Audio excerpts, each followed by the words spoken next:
Tanggalin mo yung, that's why, tanggalin mo yung BBM na pro-American, the speaker of the alliance, siya yung abroad, Amerika tayo, Amerika, ha? Oh.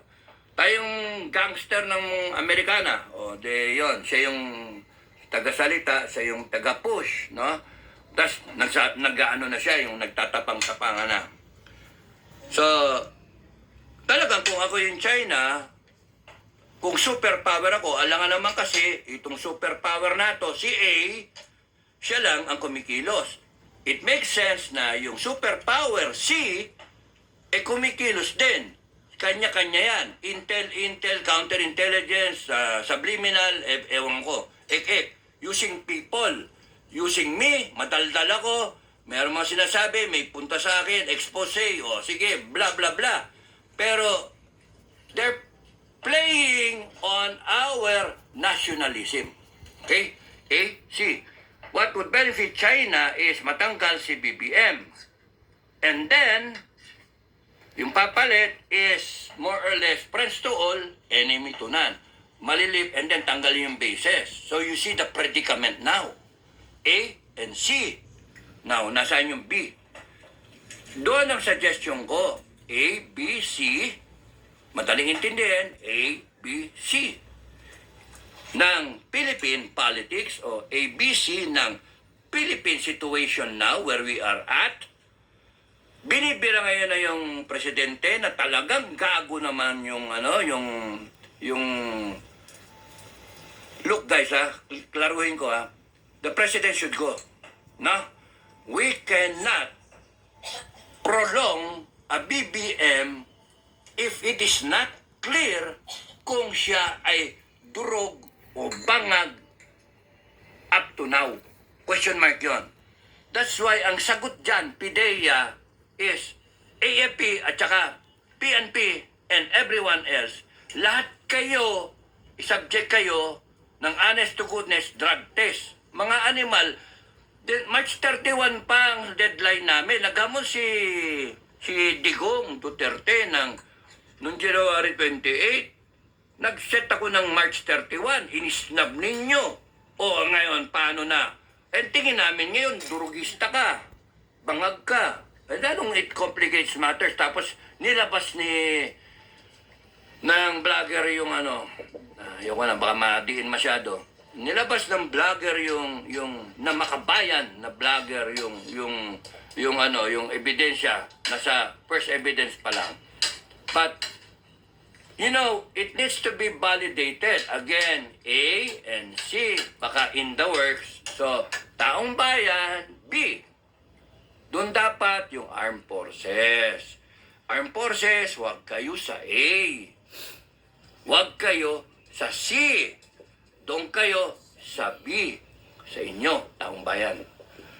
No? Malinaw, Because, pagka nag-order si BBM ng martial law, wag ninyong sundin. Pagka nag-order siya ng sampulan ngayon yung West Philippine Sea, wag ninyo munang sundin kasi medyo critical yung situation. Pagka nangyari yon, ang gawin ninyong response, Ginoong BBM, Bongit, Mr. President, Mr. Commander-in-Chief, subject ka muna namin sa drug test. Yun yung priority. Because ayaw namin susunod sa order mo if there is a lingering question na ikaw ay bangag. We do not follow Commander-in-Chief ever na bangag. No? We will only follow yung hindi bangag. Kaya patunayan mo sa amin na hindi ka bangag. PIDEA, you take the lead kasi Philippine Drug Enforcement Agency. Saan ka nakakita? Tapos merong ganyan-ganyan bago magde-defend kayo. De-defend nyo pa yung presidente. Mali naman yun. Ang gawin ninyo and defending nyo yung interest ng taong bayan. Yung swelding ninyo lahat, mga animal kayo, galing sa taong bayan. Huwag nyo nang hintayin na magkalsada ang taong bayan. Kasi the moment na magkalsada ang taong bayan, nasa beast mode ang tao. Hindi siya magpapatawad. Walang makakaalis sa inyo. dito sa bansa na to, walang makakaalis sa inyo. Isasara lahat ng paliparan, lahat ng daungan, lahat. Walang makakaalis sa inyo. Hold departure order. And lahat kayo tutugisin. Lahat kayo na mga animal kayo na umabusong sobra sa taong bayan. Lahat kayo. And I will be so glad na ako mismo ang saksak sa inyo. Ako mismo. Mga hayop kayo, pinahirapan nyo taong bayan. Umabuso kayo sobre. At ang daming nagbo-volunteer, nakapila. Gusto nyo, dadakpin namin kayo at itatali, ilagay namin sa luneta so that pila na lahat ng taong bayan, all, ilan, 70 million bang gusto? Huwag may iwan yung mga baby ha, may iwan yung mga bata, o mga 70 million, botante, may blade. At kanya-kanyang hiwa sila. Mga hayop kayo. Hihiwain yung mga dila. Lagyan namin kayong dextrose para hindi kayo mamatay. Putulan ng dila, sir. Para mabuti yun. Para matangtaan ninyo at para matakot na lahat ng sanin lahi na ganyan ang gagawin sa mga animal na mga abusado. Correct. Gusto nyo kasing umabot sa hindi maganda eh. Yun yung masama eh. Aabot sa hindi maganda. At kung magde-declare kayo ng gera, walang susunod. Armed forces. The standing order is of the Filipino people, you do not follow a president who is going to give you an order to go to war and there is question sa kanyang pag-uutak, may question sa kanyang physical fitness, sa health niya, mental health niya, kinakailangang isolve muna yon. Before you go to war, make sure that the commander-in-chief is a sane person. Sipin ninyo, mamatay kayong lahat. Sipin ninyo, papatay tayo. Sipin ninyo, ang daming madadamay na Pilipino at saka mga kalaban, pati Amerikano, damay. Lahat tayo damay-damay. And we will go into the biblical end of days na player tayo. Sus Maria Joseph, ibig sa magdasal na lang kayo. Kaya nga, Armed Forces, PNP, intact kayo, intact lang kayo, get ready. Para sa parachute ba? Diba? Get ready! 10 minutes. O, gano'n na. Get ready. Tapos nun, stand up. Hook up. Diba? Check equipment. Sound up for... Sound up. Sound up for equipment check. Nabulol. Nabulol.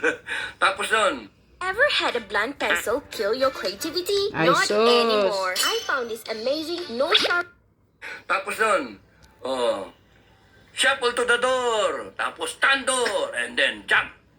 Diba? Yun na, malapit na. Kaya pag sinabi sa yung jump master, get ready! 10 minutes, okay na. Stand up! O, yun na. Pag nag-stand up na, yun ang Armed Forces, tsaka yung mga PNP. Magkakaalaman na kung buo ang Armed Forces at PNP. Ready to protect the people of the Republic, ready to follow the people of the Republic. Magkakaalaman na yan. Yan yung reveal moment. Kailan yun? Malaman natin, April 9, araw ng kagitingan. Baka mag-declare ng gera si BBM, araw ng kagitingan. Gusto niyo maging hero no? Araw ng kagitingan. Pagka nag-declare siya ng magre-resupply tayo, pagka hinarang kayo, upakan nyo. You do not follow, AFP. Do not follow. Follow the Filipino people. We do not want war. We do not want na ngayon kayo upak. No, you're not ready. No, you're not ready. We are not ready. There's a time for that. So ngayon, ayusin muna natin. There's a question sa Commander-in-Chief, bangag. Ayusin muna natin yon. We do not go to war because of a bangag president, no? So ayusin muna natin yon. Bangag Testing president. nyo na muna, drug test. Pagka lumitaw talaga, ay di nakahinga kayo ng malalim. Buti na lang. Buti na lang. Gigirahin na sana natin, putrakis. Pagkakaubusan na ng lahi. Madadamay, 117 million Pilipinos, pati yung mga OFW, papauwi natin. Mga OFW, okay, uwi. Diyan lang kayo, stay put. You do not go home. Because yung mahalaga dyan, nandyan kayo. At kayo, yung mga remittances ninyo, clap, kayo ang bumubuhay sa bansa natin. Ngayon, bahala na yung mga nandito sa Pilipinas na ma-sort out yung problema. Yung iba, hindi pa alam eh. Yung iba, tulog pa eh. Nasa pansitan pa eh. Kaya nga. Tulog pa yung mga Pilipino. Wala pa eh. Kumakampi pa eh, no? Kumakampi pa eh. Gusto parang gera eh. Mga tanga pa. Tarantado. Magko-comment pa dito sa akin. Huwag kayo nga pala magko-comment na alanganin dito, ha? Matidelete kayo ng moderator, no? Matidelete kayo kasi sabi ko, pagka alanganin yung